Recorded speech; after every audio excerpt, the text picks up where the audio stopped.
নমস্কার দর্শক বন্ধু, আমি জ্যোতিষ সম্রাট শ্রী শক্তি। আজকে আমি বলবো যে অনেকেই আমার কাছে প্রশ্ন করে যে রাশিফল যে আপনারা বলেন, রাশিফল কিন্তু সবসময় সবার মেলে না। সবার মেলে না, তার কিন্তু একটা কারণ আছে।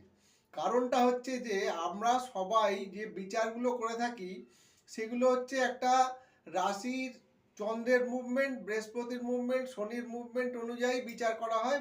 মানে মানে স্লো মুভিং নয়, যেগুলো আপনার অনেক দিন ধরে যে গ্রহগুলো অবস্থান করে থাকে সেই গ্রহগুলোর মুভমেন্ট অনুযায়ী কিন্তু রাশিফলটা বিচার করা হয়ে থাকে এবং নক্ষত্র দিয়েও বিচার করা হয়ে থাকে।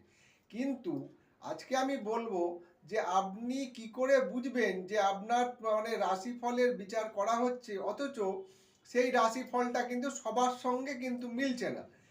না মেলার মেন কারণ হচ্ছে যে আমরা রাশিফল যখন বিচার করছি সেই সময় যে আপনার শুভ গ্রহের দশা চলছে না অশুভ গ্রহের দশা চলছে, সেটা কিন্তু আপনার জন্মকালীন যে চার্ট তার থেকেই কিন্তু পাওয়া যাবে। বিংশোত্তরীয় দশা অন্তর্দশা অনুযায়ী আপনার শুভ গ্রহের দশা চলছে না অশুভ গ্রহের দশা চলছে। যদি আপনার শুভ গ্রহের দশা চলে তাহলে কিন্তু আপনার সেই রাশিফল মিলবে, আর যদি অশুভ গ্রহের দশা চলে তাহলে কিন্তু দেখা যাবে সেই রাশিফল কিন্তু আপনার মিলবে না। এখন কথা হচ্ছে আপনি কি করে বুঝবেন যে আপনার কোন গ্রহ শুভ কোন গ্রহ অশুভ।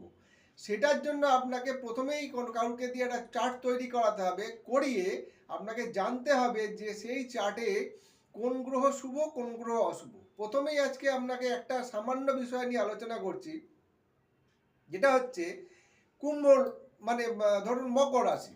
মকর রাশির ক্ষেত্রে কোন কোন গ্রহ শুভ, কাদের ফল ভালো লাভ হচ্ছে কাদের খারাপ হচ্ছে, কোন গ্রহ শুভ কোন গ্রহ অশুভ। প্রথমেই বলছি যে মকর রাশির ক্ষেত্রে কিন্তু শুভ গ্রহ হচ্ছে বুধ এবং শুক্র, এবং অশুভ গ্রহ হচ্ছে মঙ্গল, বৃহস্পতি, রবি এবং চন্দ্র। তাহলে এই জিনিসগুলো আপনাকে প্রথমেই জানতে হবে যে কোন গ্রহ শুভ কোন গ্রহ অশুভ।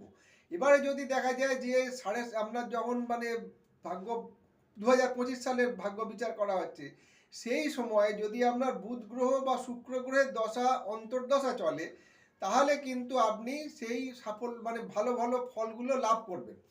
আবার যদি সেই ক্ষেত্রে দেখা যায় যে আপনার মঙ্গল, বৃহস্পতি, চন্দ্র এবং রবি এই অশুভ গ্রহের দশা চলে, তাহলে কিন্তু আপনি অশুভ ফল লাভ করতে সক্ষম হবেন। আবার যদি দেখা যায় যে এই আপনার মকর রাশির যেহেতু রাজ্যকারী গ্রহ হচ্ছে শুক্র, এই যদি শুক্রের মহাদশা চলে বা অন্তর্দশা বা প্রত্যন্তর দশায় গিয়ে শুক্র কোনোভাবে যুক্ত হয়, তাহলে দেখা যাবে যে আপনি কিন্তু খুব ভালো ফল লাভ করতে সক্ষম হবেন। এই হিসাবেই কিন্তু বিচারটা হয়ে যায়। আপনার ট্রানজিটকালীন যে বিচার সেটা তো আমরা করছি, কিন্তু আমরা রাশি চার্ট অনুযায়ী যে বিংশোত্তরীয় দশা অন্তর্দশা হচ্ছে সেইটা কিন্তু আমরা জ্যোতিষীরা যারা রাশিফল বিচার করি তারা কিন্তু জানি না। সেই জন্য আপনাকে কিন্তু রাশিফল বিচার করলেও আপনাকে কিন্তু কোনো জ্যোতিষীর কাছ থেকে বা আপনার একটা কম্পিউটারে বা যাই হোক একটা চার্ট তৈরি করে জানতে হবে প্রেজেন্ট টাইমে 2025 সালের রাশিফল বিচারের সঙ্গে আপনার দশা অন্তর্দশা প্রত্যন্তর দশা কি চলছে।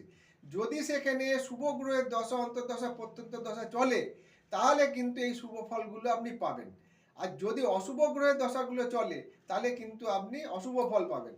সেই কারণেই কিন্তু বারবার বলা, রাশিফল বিচার করলেও, রাশিফলের প্রেডিকশন আপনারা দেখলেও আপনারা কিন্তু রাশিফল বিচার করে দেখেও কিন্তু আপনার জন্মকালীন চার্ট আপনাকে বিচার করতে হবে, করে তারপর কিন্তু আপনি সাফল্য লাভ করবেন বা সঠিক প্রেডিকশন পাবেন। নমস্কার, সবাই সুস্থ থাকুন, ভালো থাকুন।